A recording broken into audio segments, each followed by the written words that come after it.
Hello, all. I'm Michael with WriterSanctuary. This past week, I finished midterms, and it's something I haven't done in 2 decades. So, yes, I stressed quite a bit. Of course, I also had a lot of things going on at the same time that made matters far worse. However, I think I came out of it well enough. I'm only a part time student, and I only have two midterm projects, and that's amidst all the other stuff that I try to do, such as the YouTube channel, the blogs, and making sure my clients are happy because they're the ones that pay the mortgage. I had a bit of a concern about one of the projects, but was able to provide a little bit of constructive feedback to the new professor. I don't want to get too much into the weeds, but it was a little bit confusing because you had to compare two articles that had nothing to do with each other. So I compared and contrasted them at the very basic level. Yeah, I think I did okay on it. But I haven't got any of my grades yet for either project, so I don't know how well I did, but I don't think I did too badly. But from now on, though, I'm going to procrastinate less and use the blocks of time that I set up throughout the entire week for schoolwork. Now, how these blocks of time work is that I set aside 2 hour chunks Monday, Wednesday, or Monday through Friday.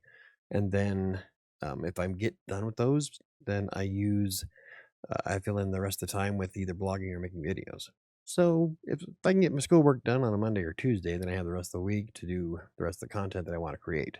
But what's been happening lately is that I've been procrastinating and waiting until the last minute to do my schoolwork, and so I chew up all those blocks of time and don't have anything to show for it. But I'm still relatively certain that I did okay. Like in the storytelling class, even if I bomb the hell out of the um, project, I still have enough points to where I can earn my degree. So how did I do overall? Not too badly. I wasn't. I was stressed about doing the projects, but once I got them done, I started realizing just how ridiculous it was to be stressed out so much over it because a lot of the stuff I knew. Well, with the exception of the one that was confusing, but I was able to muddle through it, I hope. A lot of what I've been doing in the English comp class is stuff that I've been doing anyway for the past, 13 years as a freelance writer. Comparing and contrasting pieces of information to provide accurate details to your audience of what somebody else might have missed. And the last couple of weeks, we went over fake news, and that was a lot of fun. And I have some fake news tools that I can't wait to throw into the blog. So if you guys follow WriterSanctuary.com, they'll be available there. At least in the near future. I don't know when I'll get a chance to write those blog posts, but they are coming. Now, of course, I've learned quite a bit throughout the last 8 weeks of doing the English comp class. I don't know everything, and it was like a really good refresher of what I normally do. Plus, I learned a few extra things that will help me in the future. So I can address a few issues in my own writing while providing a better quality to my clients. So it was definitely worth the time. In fact, I'm looking forward to seeing what comes next with all the different English classes I'll be taking and how it impacts my career as a writer. And I'm not just talking about writing books either. I'm talking about the blog posts I create, the YouTube videos, or even if I do some stuff for clients on the side. So yeah, so far it's definitely been worth investing into getting my bachelor's degree at CU. Now the storytelling courses have been quite fun and informative, and as far as I can tell, I'm doing relatively well in that course. Now this week I get to watch 2 episodes of Breaking Bad, the pilot episode, and then one towards the end of the season or series, and it's something I was interested in watching anyway. So I guess it's going to give me a little bit of a spoiler to watch it, to watch the ending one, but I'll still watch them anyway. Essentially, we watch the movies or read the books and then break down the storytelling aspects of it and how the writers engage that particular audience for it. So it's more than just watching something and taking a test. It goes a lot deeper into the actual building of the story itself. Now, recently I got to read Rita Hayworth in The Shawshank Redemption, which was a great novella. I liked it. Yes, Morgan Freeman narrated it in my head as I read it.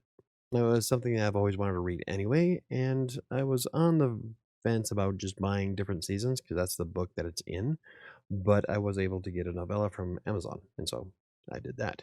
So anyway, I'm halfway through the semester, the first semester, and by the end I should have 60 credits towards my bachelor's degree. I think I need 120.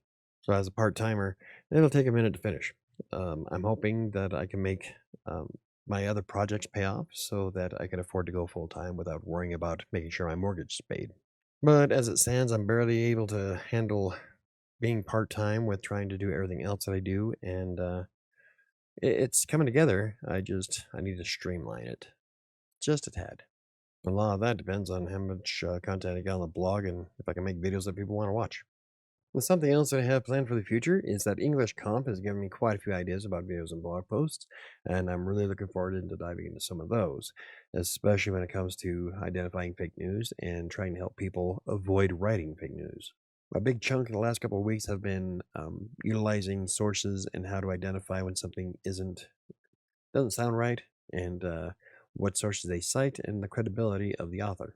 So there's quite a bit that goes into it, and I'll try to make a more detailed video and blog post surrounding that content, uh, but I'm not sure when I'll have those up. It'll probably be sometime down the road when like after I finish this class, because I just don't feel like I am expert enough to provide that kind of information, and so I want to make sure that I know what I'm talking about before I make the video, because morals. But I plan on diving quite a bit into all the things I learned the last 8 weeks. In fact, I've been taking notes in a notebook, and I think I might be able to do some decent videos. But let's see if I can finish this semester with a decent grade first, because that's more important. I'm looking forward to having my bachelor's degree on my wall behind me, but let's not put the cart before the horse, huh? I got a long way to go, and I'm hoping that sometime in the future I can go full time and possibly take an extra class on top of that, just to cut down how long it's going to take me. But like I said, unless I get some money rolling in from my other projects, I just can't afford to do that right now because I have a lot of other things I got to do in order to keep all this going. It'd be a great challenge if I could afford it, though. Taking all the classes I can possibly take and see if I can cut my bachelor's degree inside of 2 years. But at the rate things are going right now, that ain't going to happen. Anywho, if you enjoyed the video, hit the like button for more videos about self-publishing, blogging, freelance writing, or anything else I cover. Hit the subscribe button, and don't forget to hit the notification bell. Nothing's going to do it for me today. I'm going to go plan out the next piece of content. I'll see you next time.